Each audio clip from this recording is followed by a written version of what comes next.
In this video, I'm going to explain a very simple but often quite effective candlestick pattern for spotting when trends are changing.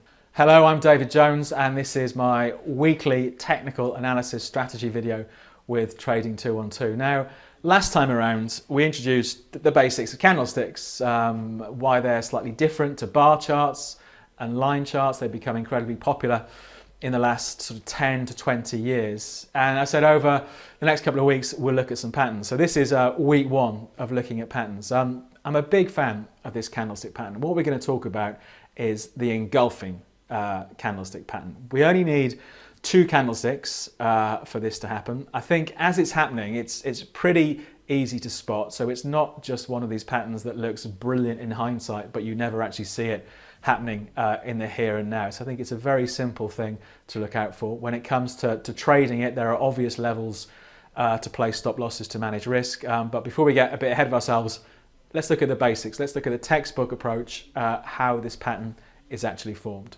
So a very simple explanation of what an engulfing candlestick looks like. It's really easy to understand. We've got a trend first of all. So the market has been going up in this example. Let's say this is a daily chart. On this day here, the market opens here, of course, trades a bit lower. There's the low, there's the high, but closes higher than it opened. So we've got another up day in the trend. Everything looks okay.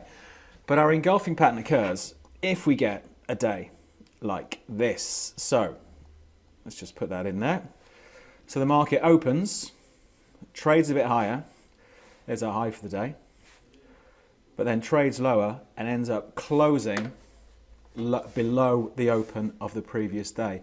So the reason it's called an engulfing candle is pretty obvious, because this candlestick engulfs the body, so the real body of the previous day's candle. So it can suggest, in the short term at least, that maybe sentiment is shifting.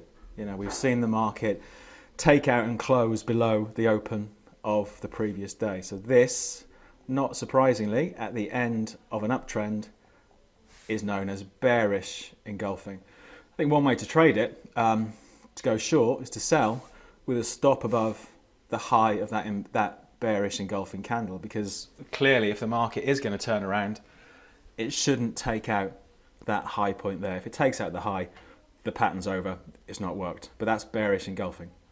So if there's a bearish pattern, a negative pattern, then it stands to reason there has to be a positive pattern as well. So the market has sold off. We have a day here where the market opens, trades a bit higher, trades lower, but closes lower than the open. So far so good. You know, the market is still weak. But then we get a day, it's basically the mirror image of what happened at the top. We have a day where the candlestick looks like this. Opens down here, trades a bit lower, trades higher, but closes higher than the previous day's open. So once again, we have this candlestick engulfing the previous day's down candle. So not surprisingly, this is known as bullish engulfing. And again, an aggressive trade here would be to be a buyer, stop loss under the low, that most recent low, because again, by definition, if the market turns and takes out that low, the pattern hasn't worked. So there's two really simple patterns. I'm doing this on daily charts. We'll have a look on some other charts in a second. But bearish engulfing at the top, bullish engulfing at the bottom can be a sign that market sentiment is starting to shift in the short term at least. So there we go. We have effectively two sides of the same coin, the bullish pattern and the bearish engulfing pattern. Okay, the setup is pretty much the same. We need a prior trend. So if we've got a bearish engulfing, we want the market to have been going up for a while at least. Then we have this big day that engulfs the previous day. For a bullish engulfing, the market sliding for a few days at least. Then we have this big day that engulfs it. But as usual, it always looks very pretty and very simple when you scribble it on a bit of paper. But in the real world, let's see how it works. So let's have a look at a couple of examples in the real world for these patterns. Here's our daily chart of gold. This is the bit I'm interested in, middle of March to the middle of April. This is 2017. So the market has moved from about $1,200 an ounce up to nearly $1,290. So that's a big old move in a little over a month. Everything looks okay. We've got higher highs, higher lows. You can see green candlesticks, the market's closing up, up, up. So this all looks very bullish. Let's just jump forward one day and see what happens next. So this, the market opens higher, pushes higher, but then closes below the body of the previous candle. Admittedly, the day before was a fairly tight range, but this is our bullish engulfing. So it goes the other way and it engulfs the previous day's candle. So an aggressive trade here would be to be a seller with a stop loss over the high. So the high is 12.95. So what we're thinking here, that sentiment in the short term at least is shifting, and there's a risk the market is going to sell off. Let's jump forward in the future and see what happened next. So it's now, just a week later. The market traded sideways for a couple of days, but then has started to push lower. So far, so good. Let's go forward a bit more. So the sell-off really accelerated after a couple of weeks and dropped back almost to where the move started. So if we're looking at the market here, beginning of May 2017, these are daily candles, don't forget.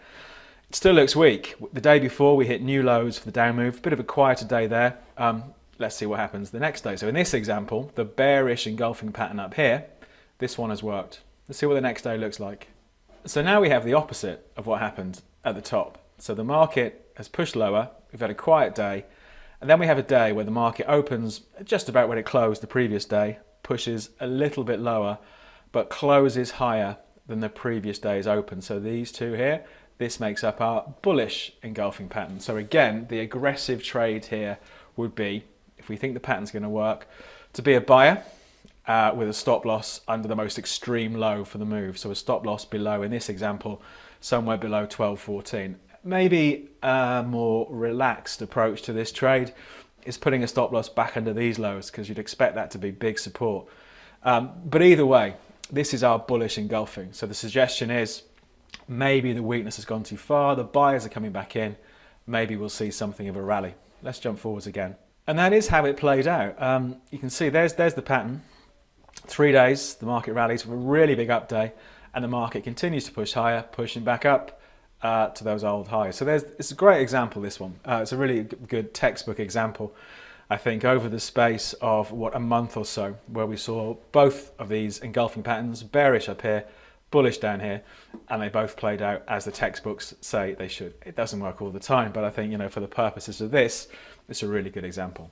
Here's an hourly chart. This is pound US dollar, and this is from January 2018. I think on hourly charts, you're going to get more of these sort of patterns. They are going to be more unreliable because they're more frequent. And I think you don't get quite the perfect patterns. But let's just look at some examples that I think could pass as bullish engulfing. I think we've almost got one down here. You can see here, the 17th of Jan, the market sells off, and we have a day, it doesn't quite though open below the previous day's close. So not quite a textbook example there, but the market does engulf the previous day's candle in the end and push higher. Over here, it's a similar sort of thing.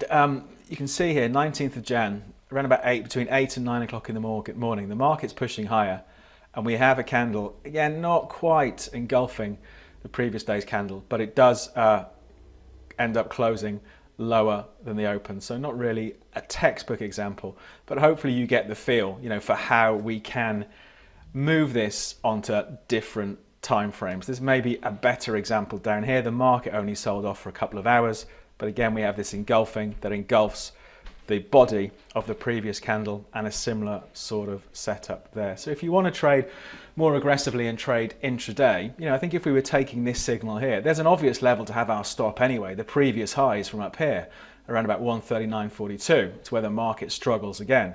So even though it's not a perfect textbook example, I think there were logical reasons for taking that trade and a very sensible level to put our stop loss at.